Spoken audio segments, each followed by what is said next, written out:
August Park Board meeting to order. And are you acting secretary? I I'll am. call- Okay, you are. I am. You don't want me. My hearing is so bad. Call the roll, Ben. Yep. Mike Kennedy, Here. Pat Casanova, Here. Anthony Laberco, Here. and Karen Stankovic. Here.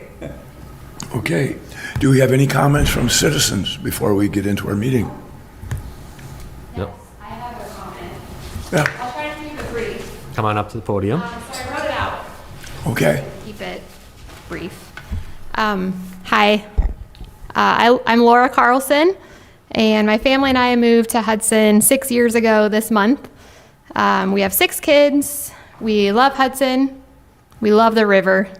I am not here against the river, but I'm here because I'm really passionate about the idea that Hudson would benefit from having a public pool. I've been very nervous to come to a meeting to bring this up because I've known that it's been done and it's been shot down pretty quickly. But I've also been watching every summer go by with my kids. Every year we set up a little Intex pool in our yard for friends and our kids. Most of them have lived here their whole lives and they don't know what they're missing. I don't know if any of you grew up with a public pool. Anybody? I was here with the first battles about it. Oh, okay. It might be an Iowa thing. I'm from Iowa, so we had public pools everywhere. All I know is that I see how much joy swimming brings to our kids, our friends, even teenagers. I've had like 30-year-old men swimming and just having so much fun in this tiny little pool. So it makes me really happy to provide that. It also makes me really sad because I can just imagine all the memories that the kids and the families would be making at a pool, especially now with all the cell phones and video games. It's a problem. We need outdoor activities. We need our community to connect and parents to connect. And I'm super passionate about it. I would not be here if I wasn't. This is hard for me. As you can see, I'm nervous. Okay, so I'll try to keep this really short. Go back a couple years ago, I stumbled upon this business. They're called Burbach Aquatics. They're out of Platteville, Wisconsin. This is what they do. They specialize with helping communities like Hudson campaign, plan, budget. It's very specific. They've been doing it for 46 years. They build the pool. They use, I think I read 93% of local contractors when they do build the pools. Each of their steps is super detailed, super thorough, and the first step is very lined out, line by line. It would be for the city of Hudson to commit to a feasibility study. The cost is in here in this packet. For me, it's a lot of money. For maybe a city, it's not. Maximum was like $14,000, and it does have, you'll just have to read it. It's a lot for that price. I think the minimum price they list was like $6,000. They'll look at all the numbers, all the budgeting, all the costs to run it, everything. It's so detailed. So I think that's pretty amazing and necessary. It's a huge project to just jump into. I have a couple locations my husband was helping me look that are within city limits. They're for sale. They wouldn't interfere with the residential traffic, which to me is a big deal. We used to live downtown. I would not want a bunch of traffic getting filtered through there. We don't anymore, by the way. We miss it. We really miss it. We live in Hudson Township. Okay. So anyway, I am aware that it could take 5-10 years or more to be funded. I'm aware that it affects the budget of the city indefinitely, and I'm aware that most or all of my kids, I'm not going to cry. I'm aware that my kids probably won't see it or use it. Still worth it for me to try. I'm willing to volunteer in any way. I've heard it said that you don't plant a tree for yourself, you plant it for the future, and I see this project as similar. It's worth exploring for our future generations here in Hudson. And just a couple more things. In my opinion, the St. Croix River, it doesn't provide a safe place for kids to swim, especially. If you have a boat, it's amazing. There's E. coli that shuts it down often. There's swimmer's itch. We've had that. There's no lifeguards. I just think a public pool would provide that, the safety aspect, and then I think it would build our community. I think that it would have a positive economic impact by drawing more visitors to Hudson. And the location I was eyeing is near a lot of businesses, so they would probably like that. Okay, and last point, all that said, I am simply asking for the city to be open to hearing more from Burbach. They're willing to come, set up a meeting, or come to the next meeting and present to you guys in person. But this is the first step for somebody to just say, hey, are you open to hearing what they have to say? I know it's been shot down every time, but I feel like working with a company that does this and you can see real numbers and make informed decisions is totally necessary. So that was pretty much it. Thank you for your time. I did make a PowerPoint. I didn't have it done in time to present it here, but then I have their packet. They made a proposal for the city, and it has all the costs for each step. And it is amazing. Like, if you go to their website, every city's pool is totally unique.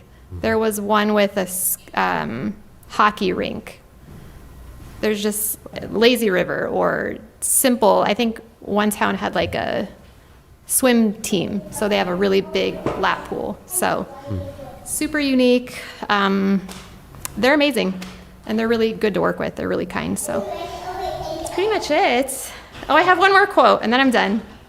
I found this quote. I thought it was really perfect for this scenario, and it's just that dreams don't work unless you do. John Maxwell. So this is a dream of mine, so I guess I have to try to put in some work. It's fine. So that's it, guys. Good. you. If Very you want much. to leave that packet with me, and I can make copies and forward along to all the park They board said members. they would print. I don't have Okay. a color printer. No, that's fine. Thank you for taking the time. Yeah. No, really, thank you very much for taking the time Or to do the, it. or the presentation, could she send that to you and you could send that? Yeah. Within 5 minutes. I'm sorry. That's all right. Okay, But No, you're fine. nice job. could we just sit through what she Cool. can bear? That's fine. Right ahead, I yeah. want to hear the update on the splash pad.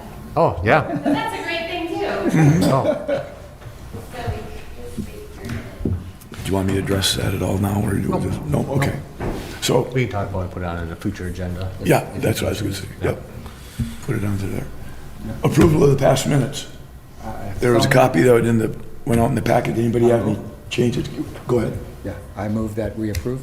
Move to approve. Second. Seconded. Any changes or corrections? Hearing none. All those in favor say aye. Aye. Motion carried. Now we got new business. Do you want to do that tonight for election of officers? Yep. Okay. If, we missed this one in May at our May meeting, so per the code, we're supposed to elect officers each year. The two that are up are president and vice president for this committee. President obviously runs the meetings, helps with putting the agenda together, and then the vice president steps in when the president cannot attend. So, with that being said, obviously, I know Pat's been president ever since I've been here. I don't know how much longer you have to stay on, but just open it up to the committee, and I don't know if we want to. Well, it'd be nice if everyone was here when we make these decisions, but I don't know when that's going to be. Yeah. Pat, are you still willing to do I'll it? keep doing it, yeah. I've got 2 more years on my current appointment. As president. I second. All those in favor signify by saying aye. Aye. Opposed? No. Did you say aye? Yes. Okay, good. I said opposed. Opposed, say no. And then Motion carried. our current vice president Done. is Don, right? Mm-hmm. And I would, I nominate Don. yeah. No good deed goes unpunished. I'll second it. All those in favor of Don being the vice president, signify by saying aye. Aye. No. Motion carried. Should come next time. When you call him, will you let him know that we nominated him for president? Yeah. All right, thank you. Next item we've got is item number B, the discussion and possible action to approve the memorial application from Kurt Klund Yep. for a bench. Yep, so Kirk Klund submitted a application for a memorial bench to be placed near Picnic Point. He did have 3 different choices in his packet. The first one was next to kind of the Mingo bench, the concrete bench on the south side of Lakefront Park. The second one is closer to the boat launch, and then the third one was closer to the St. Croix Sailing School. So I did walk it, and I'm recommending his second choice just because there really is no bench in that area. There is currently the Mingo bench, and there's another bench directly to the south of that. So his first choice, if we were to put it there, it'd kind of get a little clustered. I am recommending approval of his second choice. Motion to approve? Second. Any discussion? Hearing none. All those in favor signify by saying aye. Aye. Motion carried. Next item we have up is discussion and problems that we're having with Lakefront Park with the geese. Yeah, so I don't know if many of you are aware, but the geese population has exploded in Lakefront Park this summer. So in any given summer prior to this year, there'd probably be a dozen to maybe 15 total roaming the grounds.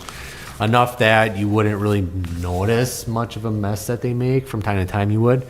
But for whatever reason, if it's been because of the mild winters we've had over the last 2 years, we had counted over 70 geese in Lakefront Park. And people feed them now. And people are feeding them. Yep. And so they've created some messes. We had some issues with some graffiti pointing out the messes. It's just been a thing, right? And so obviously we're aware of it as a staff, kind of working through some of our options. I did list some things that we're looking into in the issue sheet. There's no one really great answer to this problem. A lot of communities deal with this. We've dealt with it in the past. We captured, prior to me being here, we did a roundup, and people in the community got upset that we're trapping them and they're wild, and so it's not an easy answer. So needless to say, we're going through the budgets right now, and so I'm including maybe some funds to help alleviate that, whether it's spraying some treatments on the lawns to deter it. There's companies that will go in and remove nests in the future so that they don't obviously hatch. And then obviously we're still in contact with the DNR and Fish and Game as far as what our options are for just flat out removal. And that's probably the best way to get rid of the problem. Like I said, it's one thing if we have 10 of them, but when we have 70, 80 of them, it's too much for the park to handle, especially with just the amount of foot traffic, and people are walking through messes, and it's like we'll go and sweep in the morning and get everything cleaned up, and by the afternoon it's back again. And so we just don't have the staff to just sit down there and clean up after them. So we're looking into it. And I know there's other communities that have done they put up coyotes, they only work for a week and then the geese are sitting on them, or even like the dogs, they have had some luck with dogs. The thing with that is you gotta have them there all the time, and once the dogs leave, a week later they're back. They're smart, they know. Yep. So obviously there's different machinery that we can purchase that picks up the goose droppings after they're done. We can run through the park every morning, but those cost anywhere from $6,000 to $12,000, right, to pull behind a four-wheeler that are specifically made to collect manure. So needless to say, I don't know if you've heard anything. You're right down, so you see. Yeah, I see it all the time. I wanted to chase him with my dog, but I didn't want to get in trouble. Yeah, and I know we've talked about putting up signs. We have signs up on the north side of the trail. I could put some signs up down on the south side, but people don't read them and they don't obey them. Yeah. It comes down to enforcement, it's one of those things where it's a policy decision. Like if we're gonna do this, we're gonna come down hard. And I know we've done it in the past, and people get upset. They get very upset, and so we need to deal with be prepared for when that does happen. There's gonna be some backlash and outcry, and you gotta kind of stick to your guns. Yeah. Oh, they're rats with feathers. Yeah. So the mess that they leave, the dirt, everything else. It's a huge mess. People are like laying out their blankets for the fireworks and what, it's just, yeah, it's not good. Yeah. So obviously, I just wanted to bring it to your attention that we're aware of the situation. We're working through some items. If you think of anything or hear of anything or do your own research and think, hey, maybe this might work, let me know. We're open to anything and everything at this point. Maybe it'll be a hard winter. We won't have this problem. You know, but we'll see. I don't know. The thing is the geese are perpetual. They come back to the same nesting grounds year after year, right? So now we went from 15, we're up to 70. Okay, next year they're all going to come back to these parts, and now we're going to have 150, 200. Then what? So.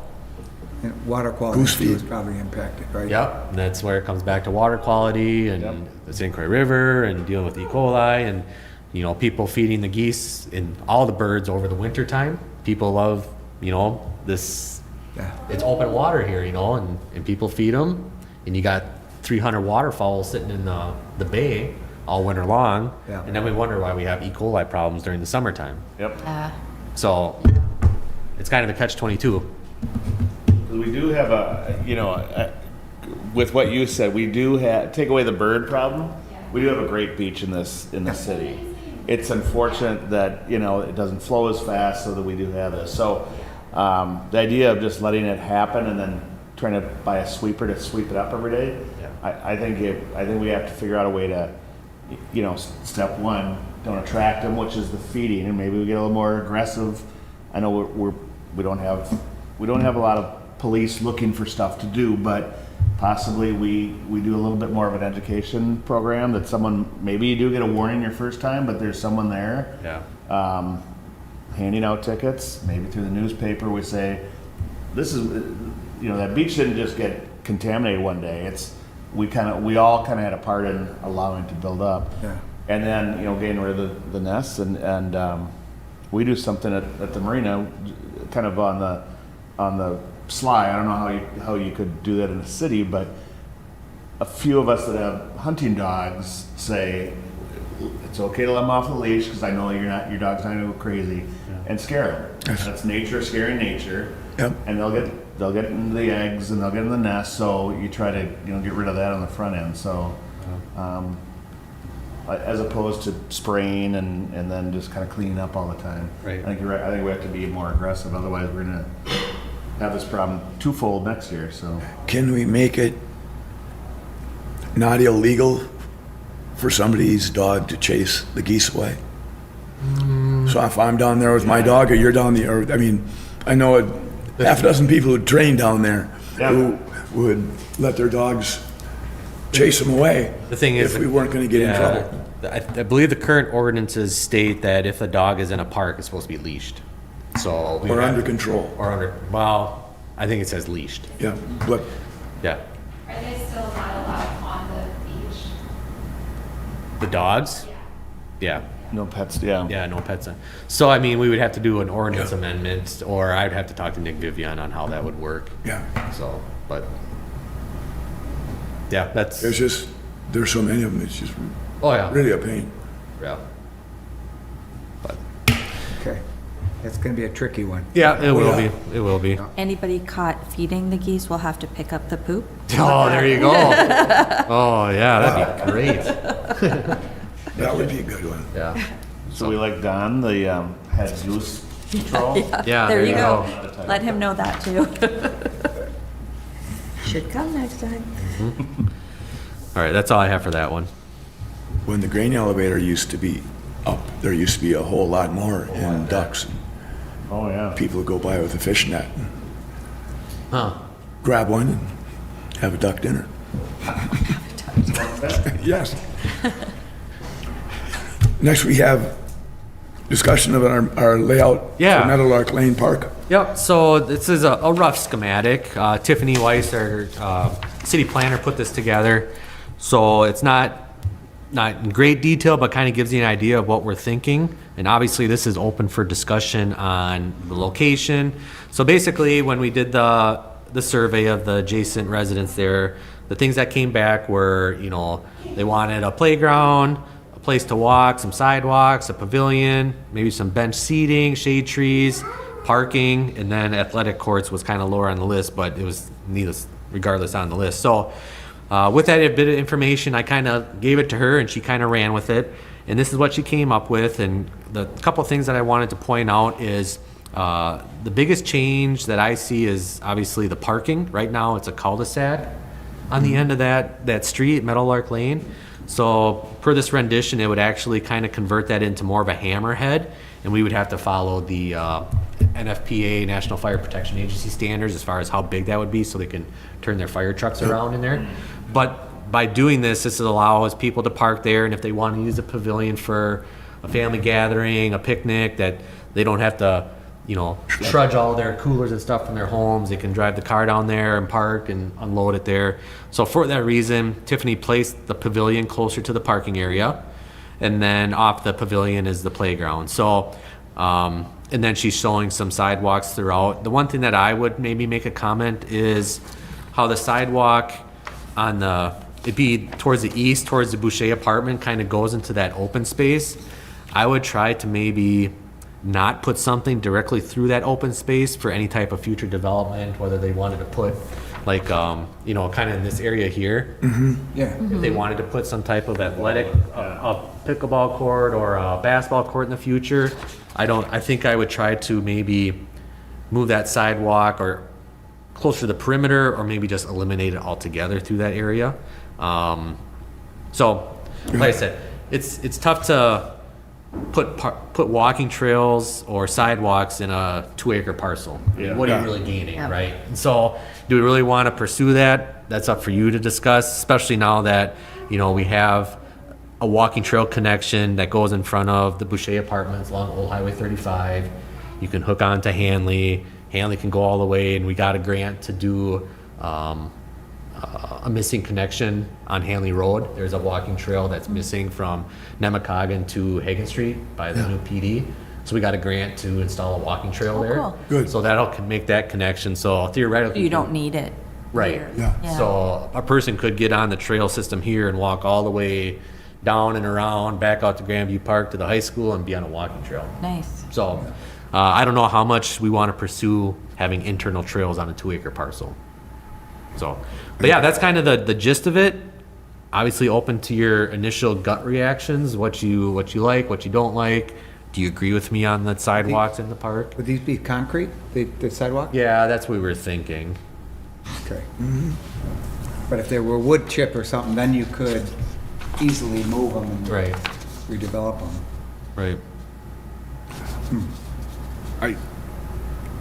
I tend to agree with you on this part of the parking lot up into that field that is superfluous now. Right. That having just a big open play area there to do other things could also be utilized. Yeah, I think that's a lot of, I think that would be a lot of the expense, or a lot of our budget, I should say, doing a cement sidewalk that, you're right, we might be kicking ourselves in 2 years if we decide that that's a pickleball area, or we find out the kids want a place to play football and it's half a sidewalk. And I noticed, and again, I know this is just a concept, but I noticed like lights. I'm wondering if we don't kind of take it in steps and maybe knock down the first 2 or 3, well, again, we talked about trails, but playground and pavilion and some benches. Yeah. And some, add some nice trees there, but again, maybe keep some open space. But that way we're going from nothing right now to something where little kids could play, you could have a picnic, Yeah. put a shelter there so you could, have a family, gathering. And then maybe we can just kind of grow into it. If the need is there for it, Yeah, let it define itself. yeah. Okay. Yeah.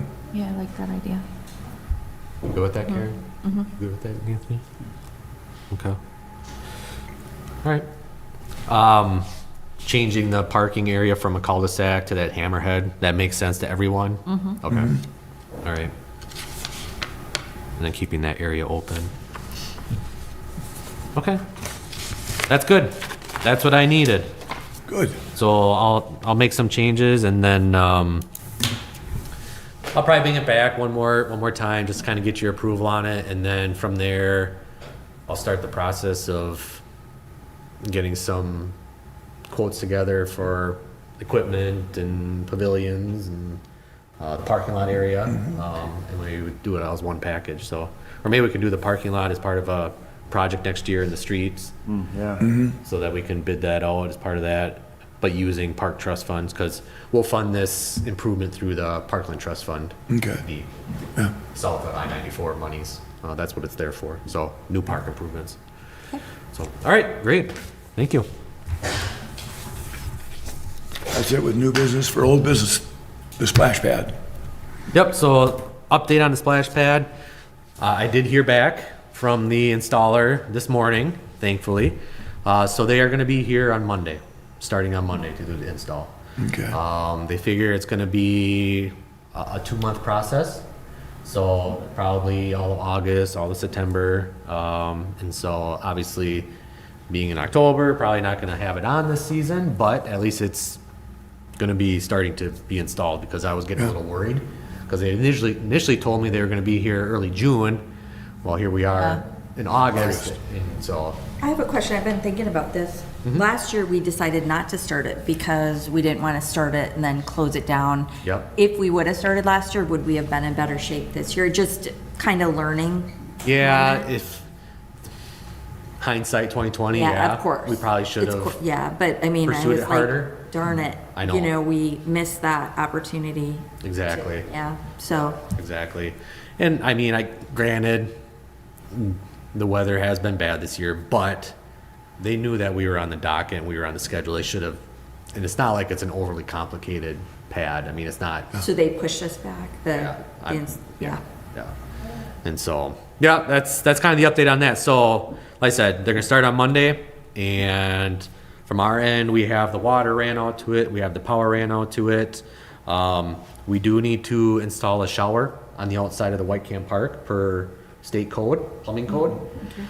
So I'll be doing that probably later this fall or early spring, probably April or May, before it does open, because we're kind of pinpointing, you know, a Memorial Day to Labor Day kind of opening and closing of that facility. So, but yeah, that's good news based on what I gave an update last night to council, and I was like, I don't know what's going on. I haven't heard anything. You know, I can only email the salesperson so much. It's Yeah. like, Right. it's August. We're running out of time here, and so Yeah. he got back to me today. Thankfully, he's like, start Monday. So we should be able to open Memorial Day next year and Yep, exactly. be ready to go. Yep. Great. And then the other part of that is on next month's park board agenda, I'll bring forward some quotes and some schematics for some shade structures to place kind of on the outskirts of the splash pad area, probably a couple of them. There's some money in the CIP to install that. So I was looking at more, instead of a traditional pavilion, more of a cantilevered style, but I didn't want to have the fabric sails just because of the longevity and maintenance of them. I wanted something more permanent. It's very hard to find something without fabric sails. So I did find a company that does it, and they're in the process of giving me some quotes, and I'll bring that forward to our next meeting for you to review and approve. And is there any extra money to put a fence around that? I didn't even think about it last year until I was talking to some young mothers, and they're like, not having a fence is really hard because it doesn't keep the kids, you know, they're kind of running back and forth Yeah. to the playground, and that makes it difficult for young parents. Yeah. So is there any possibility of any money? We talked We about did talk that. about that, yeah. So if I remember correctly, I mean, like, where does everything start? The budget for this program, because that's a big fence area, and we don't want to, I don't think we just want to What's put the budget? galvanized chain link up there. No. And so- just the idea that we really don't have a lot of fences around our parks necessarily. And I hate to say it, but it kind of encourages parental observation of your kids, as opposed to, yeah, they're somewhere around here type thing. So I think we kind of thought that, you know, we could always come back. We set it away from that holding pond, which is dry Yep. most of the year anyway. If we were right on a cliff or right near a pond, I think we all would have maybe, that's how I remember it. Far from the road. Yeah, And there was conversation too about kids liking to go back and forth between the two. Yeah. And Yeah. I also was here, so I'm not, Yeah. I just, after talking to young mothers, which I'm not anymore, you know, so I don't pay attention. It's like, it is difficult, and now that my grandchildren are back home with us, it's hard to keep them, like, you can watch them all day long, they're gonna, you know, so and from what I understand, the River Falls one, I think, has a fence around it, and it made a big difference to the parents. So I'm just bringing it up because I've heard now from young parents, and none of us are. Like, Right. none of us are anymore. So, yeah, I just wondered if we kind of missed. Did we talk about berming some of that earth that we're gonna dig Yeah, out? we did talk about berming the north Make it side more of a towards the bowl. pond. Yeah. Or planters. Yeah, that's one of those things where we can always revisit. I mean, if there is like an outcry or an outpouring for, hey, Yeah. we need a fence, I mean, we can certainly. Sure. It's probably be, $30,000 approximately. I would have 30 to 40 for something Yeah. that's nice. That's not just chain link. Yeah. You could do black chain link. That looks okay. A 4-foot fence, but I know. So Yeah. So It's just there's- so kinda- open there that it's, yeah. I mean, I see both points, yeah. Yeah. yeah. I didn't think about that, like, Yeah. before, because I wasn't thinking about, you know, Right. it's been a while since I was there. Yeah.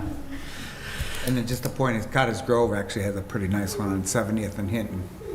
Splash pad, I don't know if you've seen that one. I haven't seen that one. I've gone down to River Falls. Oh, the River Falls, okay. No, oh, yeah, the River Falls one. Does the Cottage other one Grove have has a pretty good a one. fence? Yeah. Then, Oh. I don't think they're fenced, but Okay. I think they might have like planters or something. I Okay. think they, To kind of keep them I think in? so. That crow. But their overflow actually, I think, goes into the pond. Okay. So it's not going direct to sewer, so they got some kind of a system where it's more efficient than a typical one. Okay. Yeah, and that's what we'll be doing. So we're going to be discharging into the collection pond there, and then just based on usage, if the pond does start to become full, we'll pump that back out onto the yard for irrigation. That's the plan right now. Yep. So we'll see. I don't know. See how much it gets used, how much Yeah. runoff there is versus how much is Yeah. actually going down in the drain that goes to the pond. That pond infiltrates really well. So. Yeah. By this time next year, we'll know. understand what we need. Yep. Yeah. If we need anything different. Well, I would just say to those people who complained online that we didn't build a big enough one that's too small, that most of those people who were complaining lived in the village and in the township. And if they'd like to ask their governments to contribute, we'd be glad to make it bigger, Exactly. if they're gonna come here and use it. We'll take, yeah, which they will. Yeah. Yeah. That's all I got. Move to adjourn. I'm gonna do adjourn. Second. Moved in second. All those in favor signify by saying aye. Aye. Aye. Motion carried. Thank you all. Thank you. Thank you.